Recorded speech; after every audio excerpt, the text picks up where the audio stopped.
ॐ अज्ञानतिमिरान्धस्य ज्ञानाञ्जनशलाकया चक्षुरुन्मिलितं येन तस्मै श्रीगुरवे नमः। वाञ्छाकल्पतरुभ्यश्च कृपा सिन्धुभ्यैव च पतितानां पावनेभ्यो वैष्णवेभ्यो नमो नमः। नमो महावदान्याय कृष्ण प्रेम प्रदायते कृष्णाय कृष्ण चैतन्य नाम्ने गौरत्विषे नमः। हे कृष्ण करुणा सिंधो दीनबंधो जगत्पते गोपेश गोपिका कांत राधा कांत नमोस्तुते। तप्त कांचन गौरांगी राधे वृंदावनेश्वरी वृषभानुसुते देवी प्रणमामि हरिप्रिये। वृंदायै तुलसीदेव्यै प्रियायै केशवस्य च कृष्ण भक्ति प्रदे देवी सत्यवत्यै नमो नमः।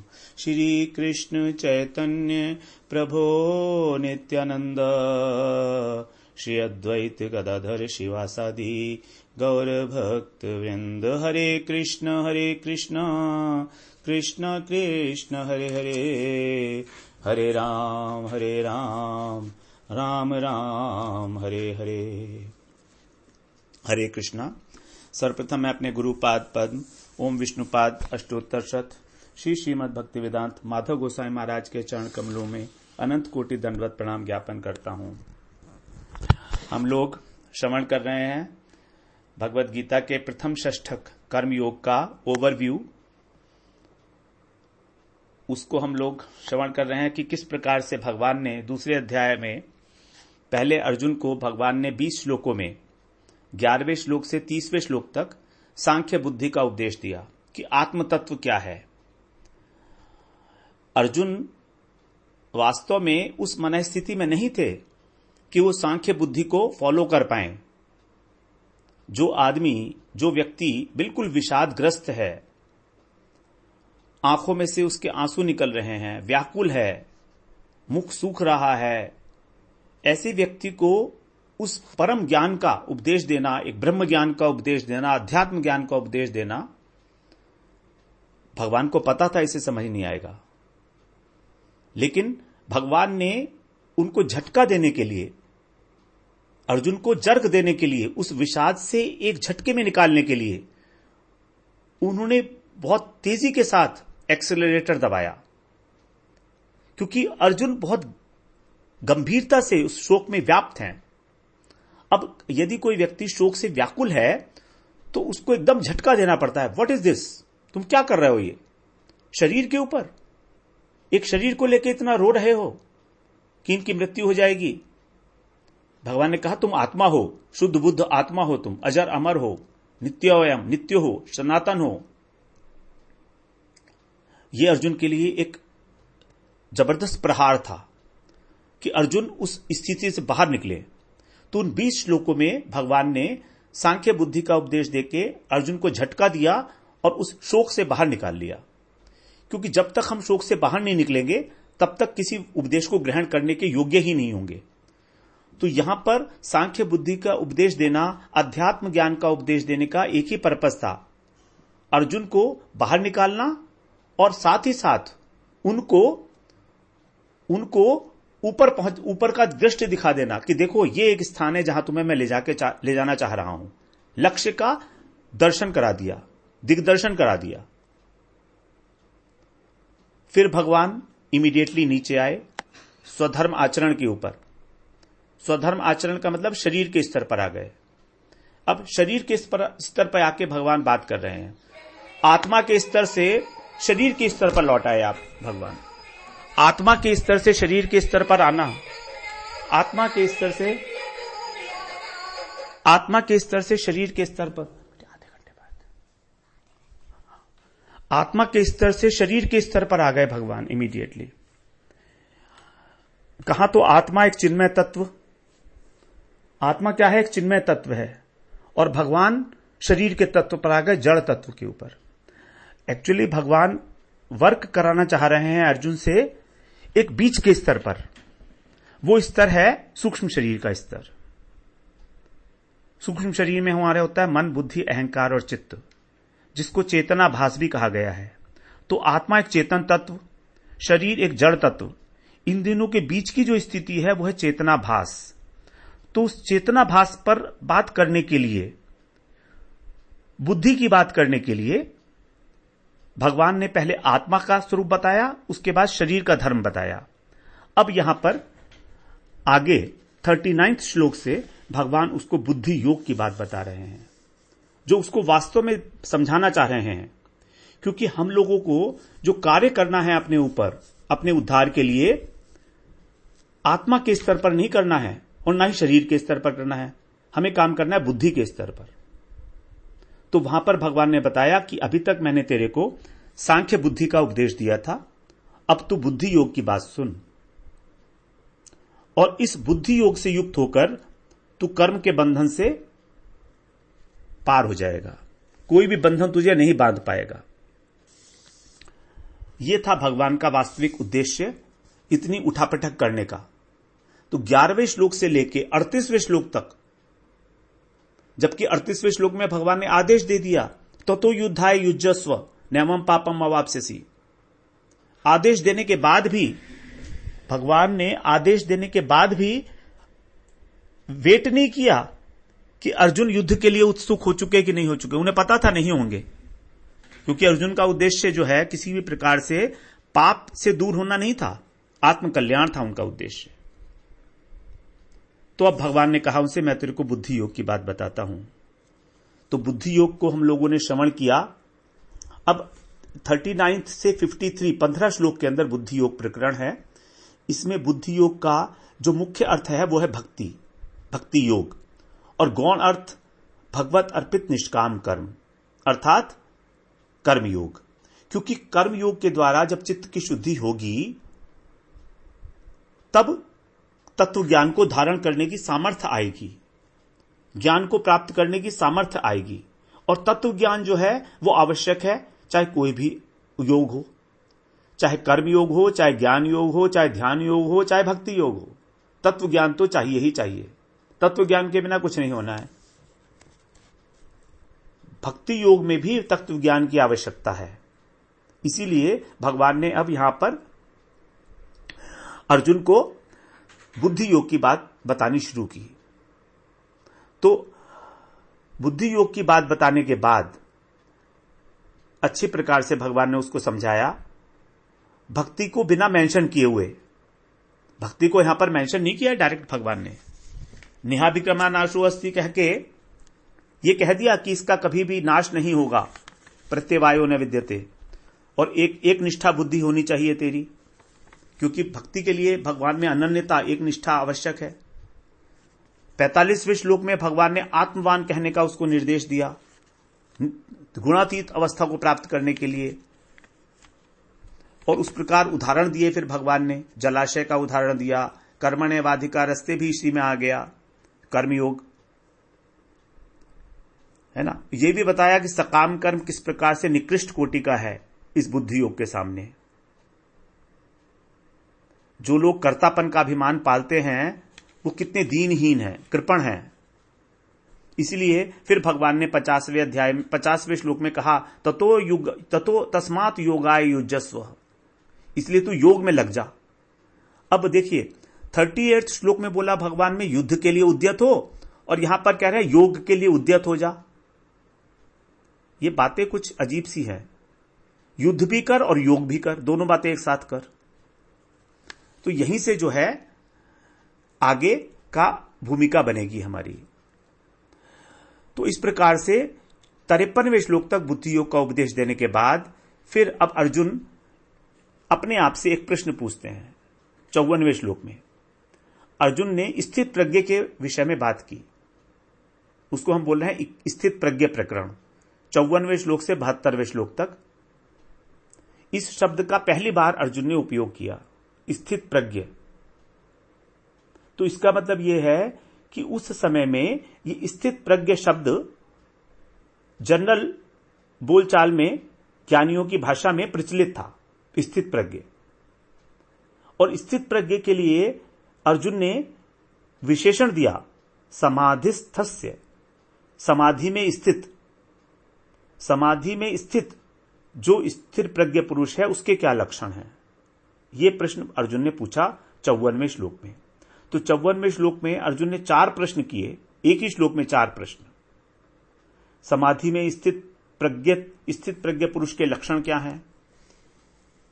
नंबर 2, जब वो समाधि में नहीं होता तो वो कैसे बोलता है, मतलब उसकी वाणी किस भाव से भावित रहती है, अर्थात उसकी वाणी में क्या प्रसंग चलता है, वो किस बारे में बात करता है, किस विषय में बात करता है।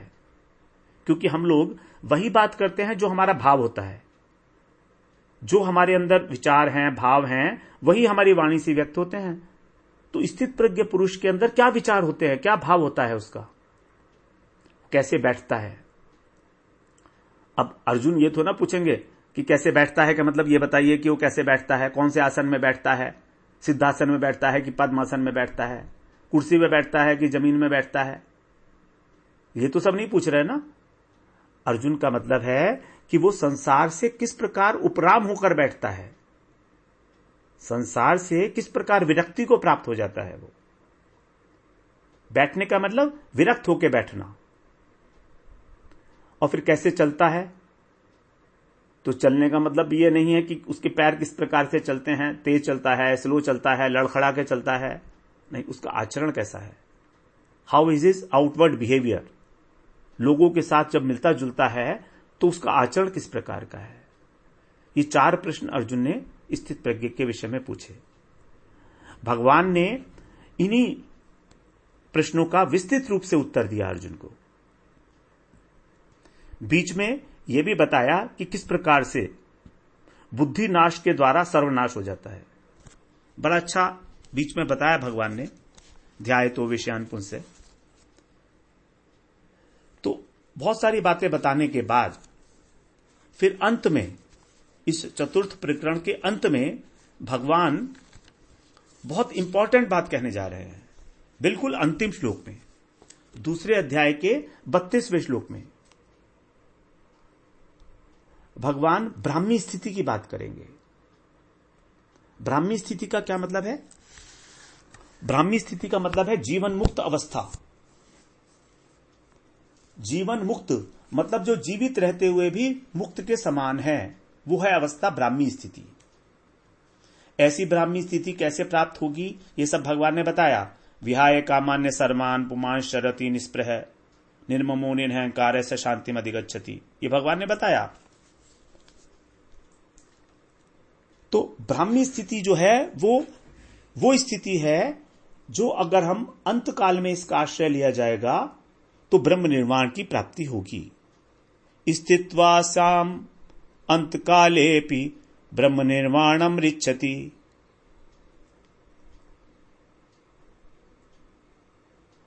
ब्राह्मी स्थिति का अगर अंत समय में आश्रय लिया जाएगा तो ब्रह्म निर्वाण की प्राप्ति होगी। तो ब्राह्मी स्थिति में और ब्रह्म निर्वाण में क्या अंतर हुआ?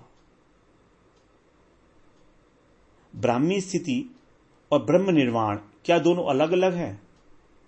इसके लिए एक उदाहरण आता है, उसमें बताते हैं कि जैसे एक पुत्र है और उसके पिता जो है राजा हैं किसी राज्य के। अब जब राजा हैं उस समय वो अपने पुत्र को युवराज पद पे नियुक्त कर देते हैं।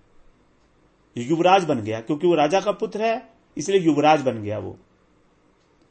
और वही युवराज जब राजा की मृत्यु हो जाएगी तो उत्तराधिकार में उसको राजा का पद मिलेगा। उसी प्रकार से मृत्यु के समय यदि ब्राह्मी स्थिति रहती है, अर्थात वो जीवन मुक्त अवस्था में रहता है वो व्यक्ति, तो उसको ब्रह्म निर्वाण की प्राप्ति होगी। जिस प्रकार की ये जो बात की गई है ये ज्ञानी लोगों के लिए की गई है, ज्ञान योग के लिए, जिसको हम लोग ब्रह्म सायुज्य भी बोलते हैं।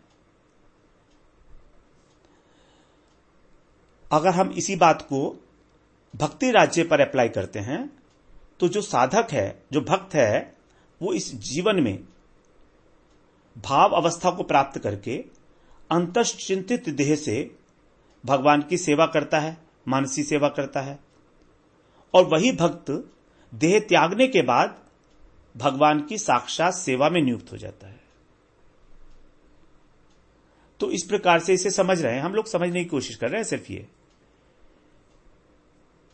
हमने उसको अप्लाई किया है, उसी बात को, ब्राह्मी स्थिति को ही। अब ये द्वितीय अध्याय जो है ये बहुत महत्वपूर्ण है, बहुत महत्वपूर्ण है द्वितीय अध्याय। इसके बारे में श्रीपाद विश्वनाथ चक्रवर्ती ठाकुर ने इसको कहा है श्री गीता सूत्र।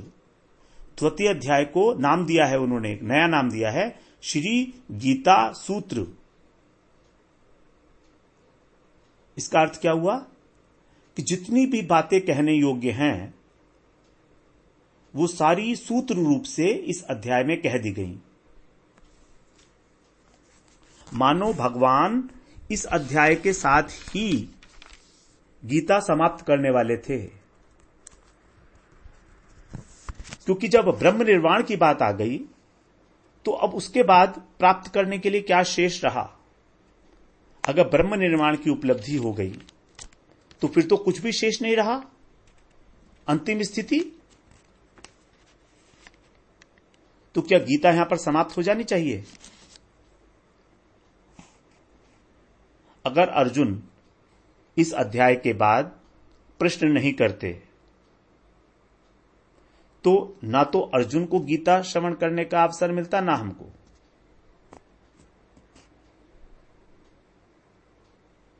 अर्जुन ने तीसरे अध्याय में सबसे पहले जो पहले 2 श्लोक कहे, प्रश्नवाचक श्लोक, अगर वो श्लोक नहीं होते तो हम लोग भगवद गीता नहीं पाते जो इस रूप में है। दूसरे अध्याय पर ही भगवद गीता समाप्त हो जाती अगर अर्जुन सारी बात समझ जाते, तब तक जो भी भगवान उनसे कहना चाह रहे थे। अगर बुद्धि योग का अर्जुन वहां पर अर्थ समझ जाते भगवान का मुख्य अर्थ, तब भगवद गीता नहीं होती। भगवद गीता का प्राकट्य हुआ अर्जुन के विषाद से, इतना तो ठीक, लेकिन तीसरे अध्याय से जो भगवद गीता चली है वो केवल एक अर्जुन के प्रश्न से ही चली है। इसीलिए जो अर्जुन का प्रश्न है, जो उनकी जिज्ञासा है, वो विशेष रूप से हमारे लिए विचार करने के योग्य है। अर्जुन के उस प्रश्न से जो उनका संशय था, उस प्रश्न से यह बिल्कुल स्पष्ट है कि भगवान की बातों का जो सार था, मर्म था, वो अर्जुन ग्रहण नहीं कर पाए। जब हम यहां पर यह कह रहे हैं ना कि अर्जुन ग्रहण नहीं कर पाए, तो हमें यह समझना चाहिए कि अर्जुन तो ग्रहण कर पाए लेकिन हम नहीं कर पाए। हमेशा इस बात को हम लोग अपने बैक ऑफ द माइंड में रखेंगे कि अर्जुन के माध्यम से गीता हमें बताई जा रही है। तो अर्जुन एक रिप्रेजेंट कर रहे हैं एक साधारण मनुष्य की बुद्धि का। हम किसी प्रकार भी अर्जुन के प्रति कोई अपराध, कोई अवज्ञा ना कर बैठे, क्योंकि अर्जुन भगवान के परम भक्त हैं। भगवान अपनी सारी बातें अर्जुन को बताते हैं। बड़े बड़े रहस्य की बातें अर्जुन को बताई हैं भगवान ने, और रहस्य की बातें भगवान उसी को बताएंगे जो उनका बहुत प्रिय होगा। इसीलिए हम कभी अर्जुन की अवज्ञा ना कर बैठे किसी भी समय में। हमारे मन में ऐसा ना भाव आ जाए कि अर्जुन देखो इतने बेवकूफ हैं, अर्जुन को ये बात समझ में नहीं आई, हमारी बात समझ में आ रही है। इसीलिए हम बार बार अपने मन में ये रखें कि ये सारी बातें जो हैं अर्जुन हमारे लिए कर रहे हैं, भगवान की इच्छा से। क्योंकि भगवान ने दूसरे अध्याय में उनको 38वें श्लोक में आज्ञा दी थी, जो हम लोगों ने अभी श्रवण की, ततो युद्धाय युज्यस्व नैवं पापम अवाप्स्यसि, कि इसलिए तू युद्ध में प्रवृत्त हो वरना तुझको पाप लगेगा। नैवं पापम अवाप्स्यसि, नहीं तो पाप लगेगा। और फिर 50वें श्लोक में कहा तस्मात् योगा युज्यस्व योग है कर्मसु कौशलम। योग की महिमा बताई कि योग ही जो है कुशलता है कर्मों के अंदर, इसलिए तू योग में उद्यत हो जा। युज्यस्व, युज्यस्व का मतलब होता है उद्यत हो जाना, तैयार हो जाना उस काम को करने के लिए। तो युद्धाय और योगाय एक ही शब्द, युज्यस्व और युज्यस्व एक ही शब्द। अब यहां पर अर्जुन को लगा कि एक और तो है युद्ध और एक और है योग, इन दोनों में कैसे सामंजस्य बिठाऊं? दोनों तो परस्पर लग रहे हैं, विरोधी लग रहे हैं, और हमको भी लग रहे हैं। हमको क्या नहीं लगेंगे? हमको भी लग रहे हैं कि दोनों विरोधी हैं। इसीलिए भगवान ने 48वें श्लोक में एक बात और कह दी थी, योगस्थ कुरु कर्माणि। क्या कहा था भगवान में? कि योग में स्थित होकर तू कर्म कर। यह बड़ा महत्वपूर्ण था 48वें श्लोक का वाक्य, योगस्थ कुरु कर्माणि। योग में स्थित होकर कर्म कर। कर्म का मतलब युद्ध यहां पर। तो योगस्थ कुरु कर्माणि तो ठीक है, अर्जुन को शायद यह बात समझ में आ चुकी कि योग में स्थित होकर कर्म किया जा सकता है, अर्थात योग और युद्ध दोनों साथ साथ हो सकते हैं। लेकिन एक बात और भगवान ने आगे बता दी 53वें श्लोक में। वहां पर उन्होंने बोला समाधौ अचला बुद्धिस तदा योगम अवाप्स्यसि। समाधौ अचला बुद्धि तदा योगम अवाप्स्यसि, अर्थात समाधि में जो अचल बुद्धि की प्राप्ति होती है, समाधि के अंदर ही बुद्धि जो है स्थिरता को प्राप्त होती है। समाधौ अचला बुद्धि तदा योगम अवाप्स्यसि। तदा माने तब तुझको योग की प्राप्ति होगी, बुद्धि योग की। यह अंतिम श्लोक था बुद्धि योग प्रकरण का। बुद्धि योग प्रकरण जो भगवान ने शुरू किया था 39वें श्लोक से 53वें श्लोक में भगवान ने उसका उपसंहार करते हुए कहा था कि ये स्थिर बुद्धि अर्थात स्थित प्रज्ञता की अवस्था जो है ये तुझको समाधि में प्राप्त होगी। अर्थात ये जो योग की चरम अवस्था है वो है ब्राह्मी स्थिति, समाधि। अब ये समाधि का और कुरु कर्माणि का, इन दोनों का काम कैसे करें, इन दोनों को कैसे समझे? समाधि भी लगा और कर्म भी कर, क्योंकि योग की प्राप्ति होगी तेरे को समाधि में। समाधौ अचला बुद्धि तदा योगम अवाप्स्यसि। बुद्धि योग की प्राप्ति होगी तेरे को समाधि अवस्था में। अब समाधि लगाऊं और फिर कह रहे हैं योगस्थ कुरु कर्माणि, तो बुद्धि योग में स्थित होकर तू कर्म कर। तो मैं क्या करूं? समाधि लगाऊं या युद्ध करूं? और समाधि लगाते हुए मैं युद्ध कैसे करूंगा? बड़ी भयंकर सी सिचुएशन थी अर्जुन की। भगवान के एक एक शब्द बहुत महत्वपूर्ण है। अर्जुन ने इस चीज को तो समझ लिया पहले कि युद्धाय और योगाय, योग के अंदर स्थित होकर युद्ध कर, यह समझ गए अर्जुन। लेकिन जब भगवान ने योग की आगे व्याख्या की, बुद्धि योग की, पहले वाला अर्जुन समझ रहे थे सांख्य योग, अर्जुन पहले वाले योग को समझ रहे थे सांख्य योग, क्योंकि 38वें श्लोक तक सांख्य योग की बात की थी भगवान ने। मुझे आशा है कि आप सब थोड़ा थोड़ा इस बारे में समझ रहे होंगे। मैं वही समझा रहा हूं जो थोड़ा थोड़ा कुछ समझ में आने लगा है, कि हम लोग जानना चाह रहे हैं, एनालाइज कर रहे हैं कि गीता का प्राकट्य 3रे अध्याय के आगे से कैसे हो रहा है। अर्जुन के मन का संशय क्या है? अर्जुन के मन का संशय यह था, सबसे पहले सांख्य योग सांख्य बुद्धि की बात की भगवान ने 38वें श्लोक में। 38वें श्लोक में भगवान ने कहा कि तू युद्ध कर। फिर आगे कहा उन्होंने कि तू योग कर। अब यहां पर जब योग कर और युद्ध कर तो उनको बात समझ में आ गई, ठीक है भगवान कह रहे हैं शायद सांख्य बुद्धि में स्थित होकर तू युद्ध कर, मतलब आत्मा को अजर अमर मानकर, अपने को अकर्ता मानकर, आसक्ति का त्याग करके तू युद्ध कर। यहां तक तो बात ठीक है, किया जा सकता है। लेकिन अब आगे जब 53वें श्लोक में समाधि की बात की उन्होंने, सब कि समाधि के अंदर ही तुझको बुद्धि योग की प्राप्ति होगी, तो यहां पर जो है बुद्धि योग की बात हो गई। पहले सांख्य योग की बात चल रही थी कि दोनों में डिफरेंस है। 39 श्लोक में भगवान ने क्लियर कर दिया कि दोनों में डिफरेंस है। ऐशा ते अभिता सांख्य, अभी तक मैंने तुझसे सांख्य की बात की, अब तू बुद्धि योग की बात सुन।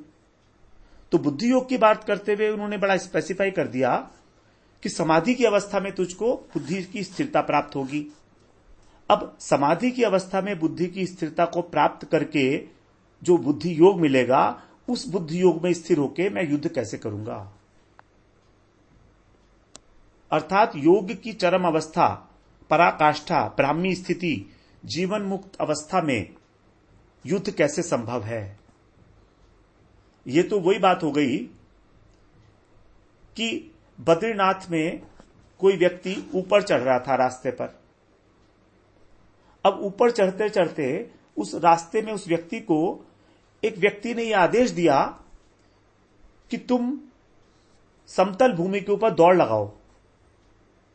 अब जब वो बद्रीनाथ की चढ़ाई चढ़ रहा है, जहां पर समतल भूमि का प्रश्न ही नहीं होता, क्योंकि समतल भूमि होती है जमीन में, नीचे धरातल पर जो मैदानी इलाका होता है, जहां से उसने अपनी यात्रा शुरू की है पहाड़ की, तो वहां तो पहाड़ ही पहाड़ है।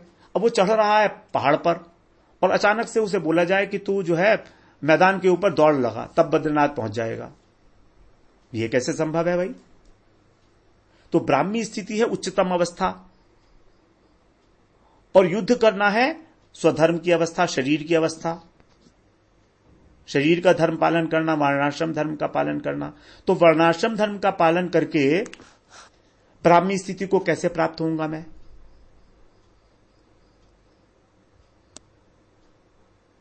वर्णाश्रम धर्म का पालन करके तो मुझको युद्ध करना पड़ेगा। भयंकर है वो काम जो अर्जुन करना नहीं चाह रहे थे।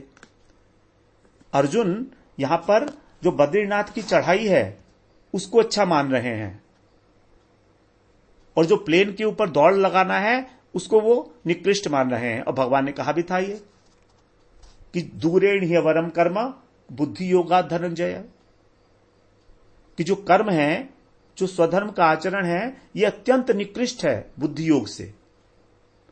अर्थात बद्रीनाथ की चढ़ाई ज्यादा इंपॉर्टेंट है, महत्वपूर्ण है। वो तेरे को ब्राह्मी स्थिति पर ले जाएगी। आत्म तत्व को जान के तू ब्रह्म ज्ञानी बनेगा, जीवन मुक्त बनेगा। और जीवन मुक्त व्यक्ति को यह कहा जाए कि तुम स्वधर्म का आचरण करो, प्लेन में जाके दौड़ लगाओ तो तुम बद्रीनाथ पहुंच जाओगे, ये तो बड़ी अजीब बात हो गई। ये दोनों बातें एक साथ कैसे संभव हैं। तो अर्जुन के मन में यह प्रश्न रहा कि बुद्धि योग श्रेष्ठ है या कर्म श्रेष्ठ है। बुद्धि योग का मतलब ब्राह्मी स्थिति को प्राप्त करना, और ब्राह्मी स्थिति को प्राप्त करने का मतलब है ज्ञान मार्ग। तो यहां पर बुद्धि योग का अर्थ अर्जुन ज्ञान मार्ग ले रहे हैं, ज्ञान योग ले रहे हैं। तभी उनको आश्चर्य हुआ, क्योंकि ज्ञानी व्यक्ति युद्ध में नहीं जाएगा, वो तो आंख बंद करके ध्यान करके बैठेगा, श्रवण मनन निधिध्यासन करेगा। इस प्रकार अर्जुन के मन में ये शंकाएं पैदा हुई हैं। तब हम अब लोग तीसरे अध्याय की बात करेंगे कि तीसरे अध्याय में किस प्रकार से प्रवेश होता है अर्जुन के प्रश्न के साथ। वांछा कल्पतरुभ्यश्च कृपा सिंधुभ्य एव च पतितानां पावनेभ्यो वैष्णवेभ्यो नमो नमः।